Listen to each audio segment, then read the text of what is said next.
Hello, Broderick Wallace here. How you doing? You alright? Yeah, good, cool. Yeah, I've just performed my weekly ritual of shaving my bonds, so I feel good, I feel refreshed.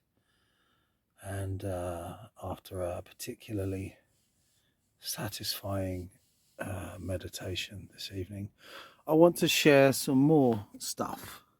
So can you imagine after, obviously this is another hidden video to be unlocked later.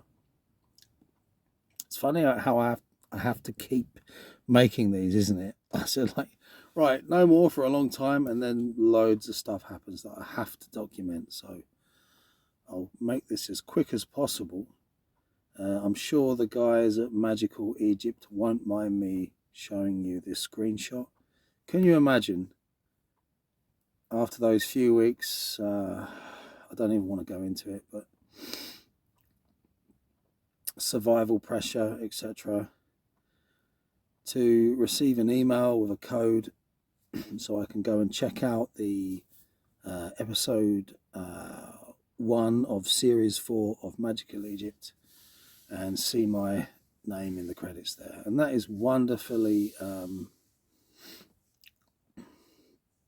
what's the word I'm looking for? Rewarding. For a little channel like mine, the niche things that I talk about, it's to know that I was of some use in my own small way. Magical Egypt is, well, I'm a fan because I'm a fan of, I'm old school, right? I mean, give it 3 years and 1 month, I'll be 50. So yeah, I was there in the early 90s when Graham Hancock, Robert Bovell, John Anthony West and Robert Schoch, the Four Horsemen, it was all kicking off. And my young mind was captivated by these wonderful books.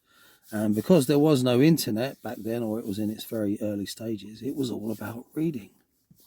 I think the first time, in fact, I know, yes, the first time that I ever come across these concepts, it was on a children's TV program hosted by a guy called Neil Buchanan.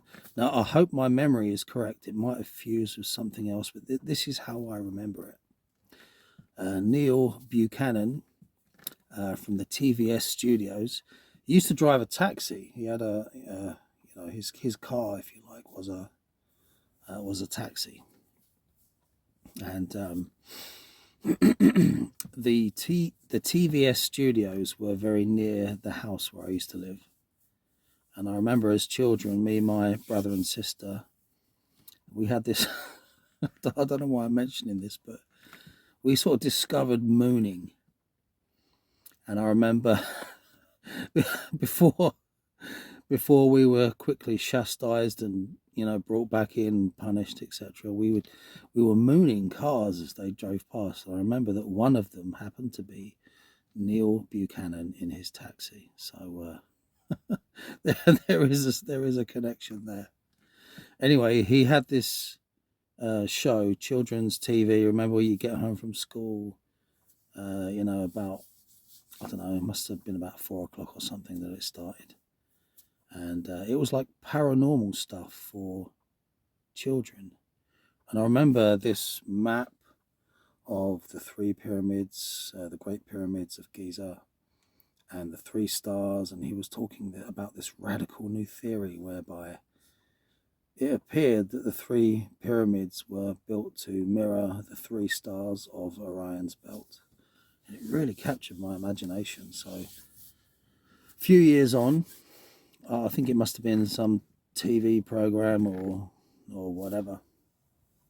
Gradually, this was seeping into the public consciousness. So, reading Robert's book, was it called The Orion? I almost said The Orion Theory. The Orion Mystery, I think the book was called. Great book. Keeper of Genesis. I think it's got a different title in the US. Mysteries of the Sphinx or something like that. I should have looked this up, shouldn't I? We've got Graham's book, Fingerprints of the Gods. And it would be a few years later that I would read John Anthony West's Serpent in the Sky. And I haven't read any of Robert Schoch's work. I'm probably missing out, but he was there to lend a bit of credence to what was actually Schwaller de Lubitz, his opinion, something that he noticed, that the Sphinx and the enclosure walls seem to exhibit water weathering. And so all these ideas were tying in, and these four horsemen were causing quite a stir. And years on, I think it's a shame that the water has been muddied by this show called Ancient Aliens. And I was a little bit disappointed to see Robert Bovell actually taking part on that show. See, this is the thing that you come to realize later. That's exposure and networks of friends. It's easy to just fall into things because, something's actually happening, and perhaps the way that it's presented or the impact later on, it's hard to know in the moment. So I'm not judging, but I kind of am as well. It's not. It has kind of ruined things a little bit. So when you talk to people these days about these ideas, sometimes that's what comes up immediately to them. And I wouldn't say it's got nothing to do with that, the whole Ancient Aliens thing. It's like, well, it's misguided. It's that whole Eric von Daniken. I read Eric von Daniken's books as well around that time period, early 90s. And I was young and innocent. I thought, there might be something to this, but it was Robert Bovell, Graham Hancock, etc. It was their work that made me realize, no. There's a more sensible way to approach these mysteries. So I guess later on, when it comes to the aliens thing, we're talking more consciousness and psychedelics. There is a strange mystery there. The elves of old and all this kind of thing. There is a magical current, a strange mystery that perhaps our modern minds have interpreted as aliens. Just like Terence McKenna says, we've interpreted some aspect, I'm paraphrasing here, some aspect of the spirit world knocking on our door. It's so literally alien to us that we see them as these sci-fi characters. But strange, perhaps an intimation of the future, something odd. You see, it all comes back to the stars, really, because in magical practice, which ties in with Egypt as well, obviously, all ancient cultures, but thinking about this Orion correlation, star magic works. It works. It works.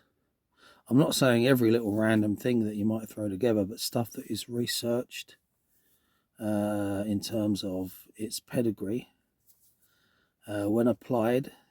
I was just about to say by someone who is, I would say by someone who is serious, who has some kind of, there is this thing called beginner's luck, right? We've all experienced that, but if a serious practitioner approaches the stars in such a way whereby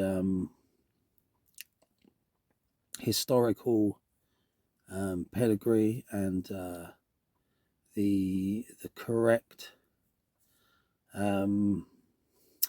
overlay of mythology and principles of consciousness are correctly worked through with the appropriate ritual, it does work. And I know this to be a fact, as I'm sure other people, and in fact they do testify. That's why there is literature out there on the subject. So bringing in consciousness again, this very Hermetic idea that everything is alive with the presence of the all, the creator, God, whatever, yeah. Even though it's a hard swallow on a Monday morning, but I've discussed the more negative elements of this anyway, but it's not all pretty. But the idea is to chase the beauty in that and follow a path of purification. We deal with negative things only when we have to, and hopefully not at all. So, we deal with the negative aspects within ourselves on a daily basis. It's unfortunate if it has to go further. So, the stars. I remember walking into Atlantis bookshop, and the lovely lady who owns and runs the place, Geraldine, I remember saying, "Oh, yeah, this guy Gordon White has written an amazing book." And it was kind of new at the time, and I was like, "Damn!" Like, I'm not saying on that kind of level, but like I had this idea, and I did have this idea that this whole ancient aliens misconception, if we just brought in magic and aligned that with the archaeoastronomy, which was brought to the public consciousness by guys like Bevell in the early 90s, if we kind of mix this together, and obviously Gordon White threw in some anthropology and deep mythological study as well. Yeah, I mean, it's a quick thing to say, isn't it? Oh, I had that idea, but like in the working, in the actual creation, it's a much bigger thing. So, but it just goes to show that it was in the consciousness of certain people. It was definitely in my consciousness. It's an idea whose time had come, and it just took the right person to really bring that forward, right? So, mankind looking up to the heavens in a sky that isn't ruined by light pollution, gradually began to notice that the movements of heavenly bodies corresponded with the Neteru of Egypt, right? The natural forces, and how these impacted on the life of the population and the lives of individuals. The phases of the moon, especially important. See, it's this misconception of what the gods are, which is obviously expounded by regular archaeology, regular history, and it's not all bad. It's not always, it's obviously not all bad, but there is a major misconception that has gone on, a kind of arrogant,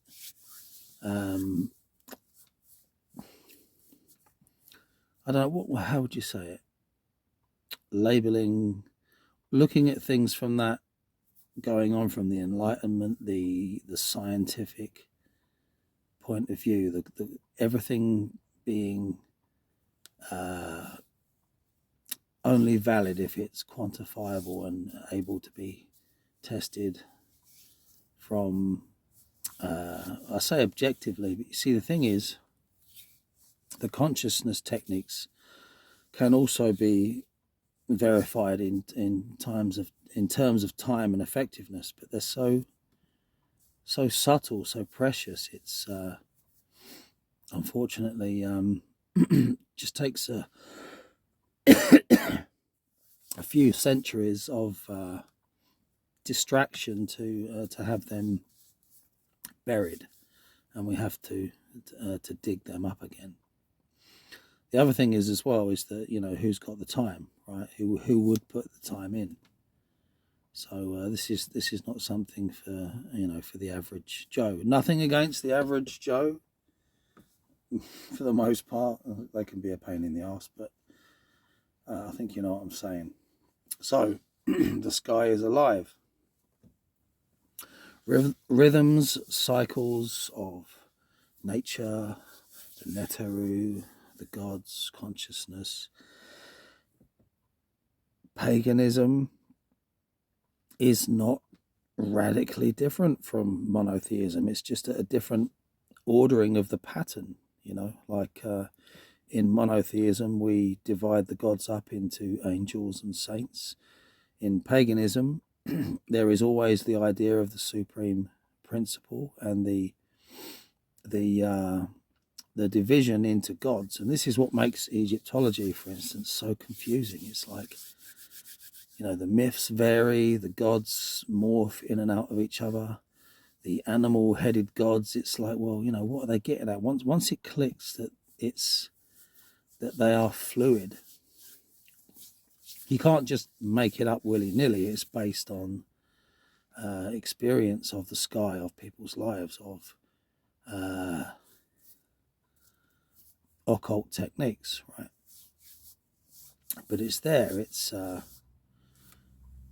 you can confirm this through your own experience if you put the time in. A little bit of intuition helps, of course. So yeah, all this is cooking up. All this is just coming into focus. It's coming into focus. And what makes this lovely gesture all the more important and special to me is, I'm not sure if I've told this story on my channel before, but I'm going to tell this story again. I went to Egypt when I was about 23 on my own, which was a direct result of the work of especially Bevel, but the other guys as well in the you know, the Four Horsemen, if you like. So how surprised was I after spending a day around the Sphinx and the Great Pyramids? How surprised was I to come back into the Le Méridien Pyramids Hotel and see John Anthony West just standing there? Like I wasn't mature enough to. This is before the internet as well, you know. It's a different world, right? So I was annoying. I was really I was a little bit overwhelmed, and I was annoying.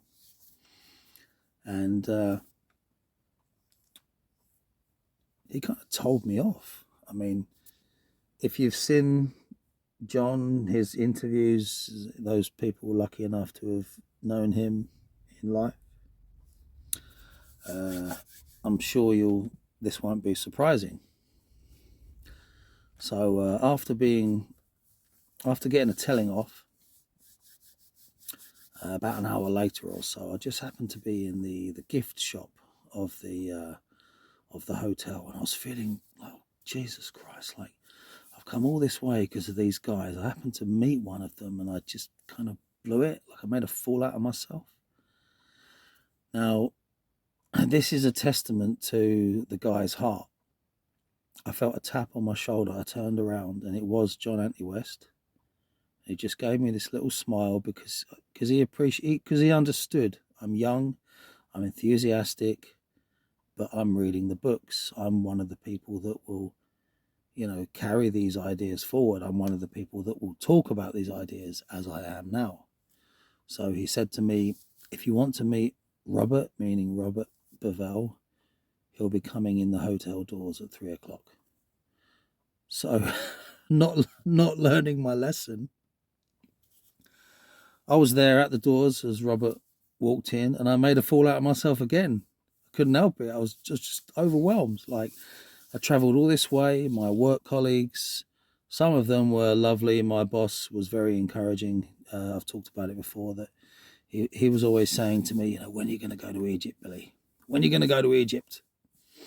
So there I was, meeting my heroes. And if you can imagine, on my lunch break, this was, I was imbibing this stuff, voraciously. So I got John Anthony West. He signed a little bit of paper for me, and Robert Bevell signed my book,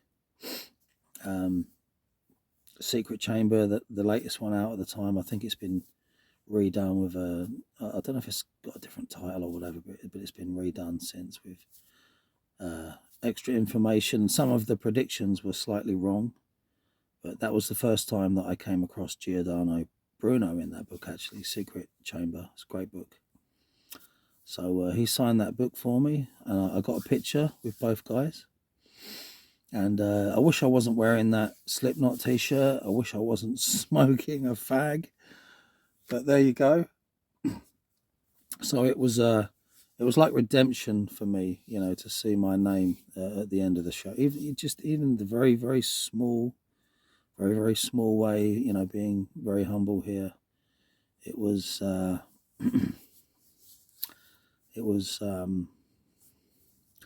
trying to think the right word. Is redemption the right word? I think it is. It was a very special moment for me, especially after such a difficult few weeks. So let's move this.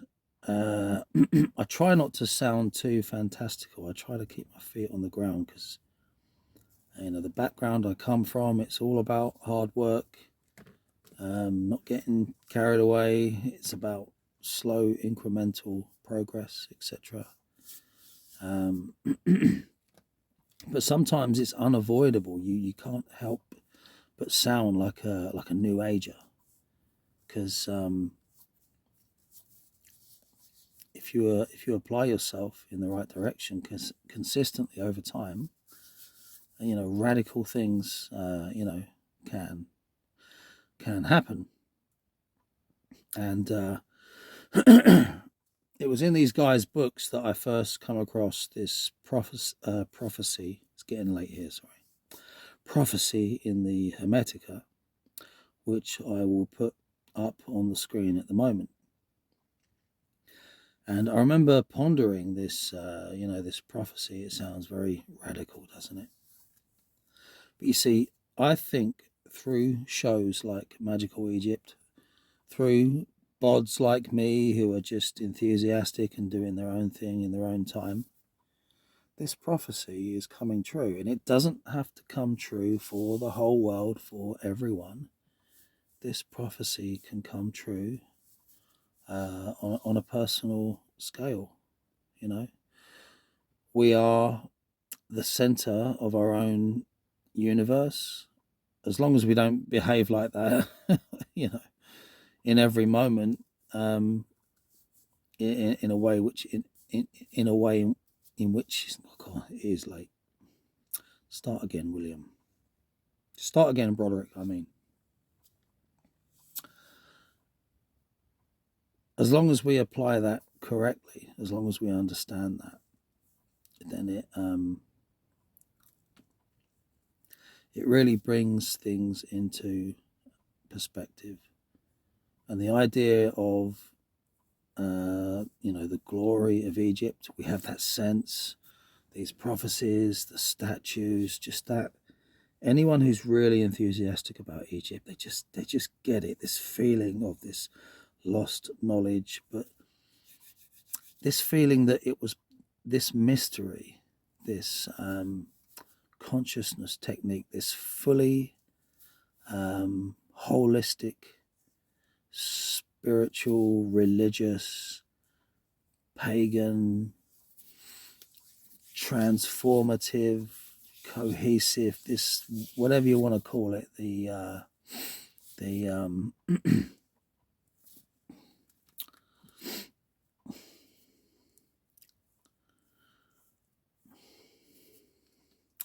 the ancient wisdom,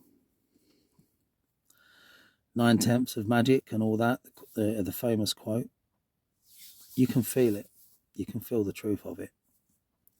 And this prophecy is coming true. It's coming true for individuals. And because of the way that the modern world is out of balance and out of touch, and as wonderful as science can be, it's extremely has been extremely destructive, especially on the psyche of individuals, because they've been removed from these natural, and this isn't another big subject, but this synthetic life, this unwholesomeness of modernity. Doesn't mean that everything back in the past was perfect. Obviously there's struggles going, all kinds of the same problems, but they had something. They had this connection. They were plugged in to universal mind, and they had the symbol set, the techniques. They had it down. It was integral, deeply involved, and it was part of the way things were governed from the top down. Instead of spirituality being something, these days it's just seen as a hobby or whatever. No, these temples up and down the Nile, they were plugged into the sky, and that influence from the stars, from the sun, moon, etc., was radiating down, and it was transforming people on a spiritual level. It was transforming communities. I'm 100% certain about this. So that's why I'm so enthusiastic. And yeah, what an absolute honor. And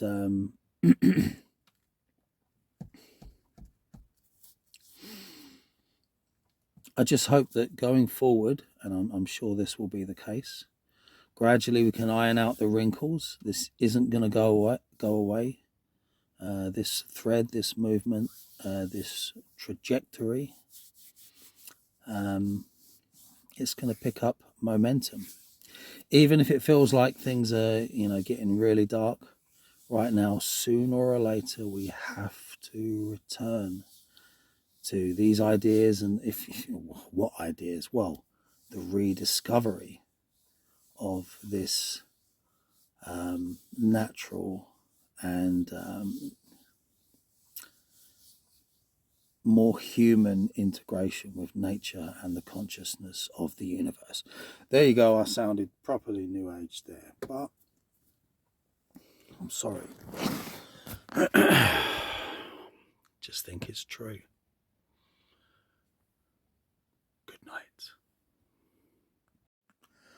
An addendum. There was one more thing that I was supposed to say. It got lost somewhere.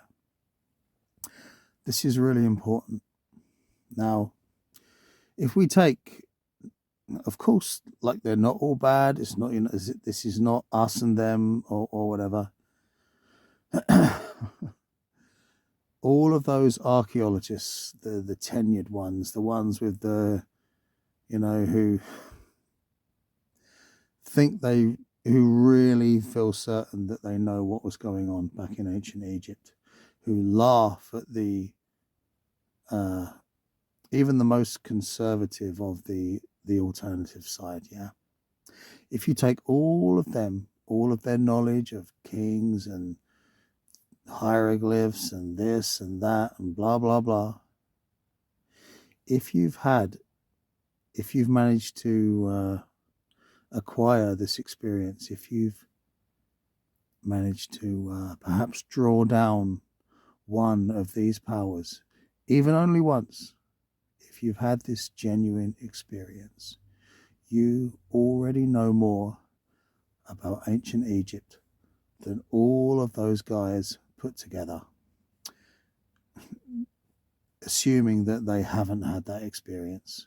Because if they have, then it's not evident in the literature, is it? Simple facts. Simple facts.